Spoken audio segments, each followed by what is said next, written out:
सिंधी अदबी संगत मरकज़ के सॾ ते पूरी सिंध जियां झोल में भी सिंधी अदबी संगत शाख पारां बहरिया टाउन सिंधी वसंदियन ॻोठनि खे ख़ाली करे सिंध जी ज़मीनुनि ते कब्ज़नि ऐं धारी आबादकारी ख़िलाफ़ हथनि में प्ले कार्ड खणी एहतजाजी रैली कढी वई।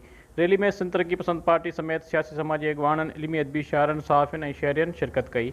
उन मौक़े ते अॻवाननि सिंध सरकार खां मुतालबो कंदे चयो त उहे वसंदियूं जिन वटि मालिकाना हुकूक न आहिनि उन्हनि जी फ़ौरन सर्वे कराए उन्हनि खे मालिकाना हुकूक ॾिना वञनि। मुतालबो करियूं था सिंध गवर्नमेंट खां त उहे वसंदियूं जेके जिन वटि मालिकाना हक़ूक़ उन्हनि खे उन्हनि जी फिलफोर जेको आहे सो उन्हनि जी सर्वे कराई वञे ऐं उन्हनि खे मालिकाना हक़ूक़ ॾिना वञनि।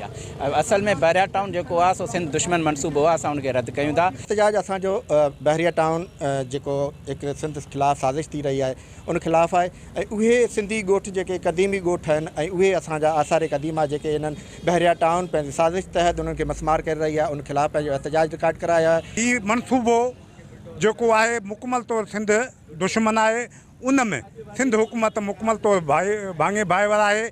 मलक रियाज़ जा जेके भी सिंध में वड़ा वड़ा मनसूबा आहिनि ये सिंध के अक़लियत में तब्दील करण जे लाइ सिंधी माण्हुनि खे अक़लियत में तब्दील करण जे लाइ इन्हनि इहो ई मुतालबो कयो आहे त सिंध दुश्मन जेके मनसूबा आहिनि उन्हनि खे फौरी तौर रद्द कयो वञे ऐं जेको सिंध जी आवाम में जेकी बेचैनी आहे उन्हनि खे दूर कयो वञे। कैमरामैन गुलाम रसूल ख़ासकली सां गॾु नवीद गुल ख़ासकली, सिंध TV न्यूज़, झोल।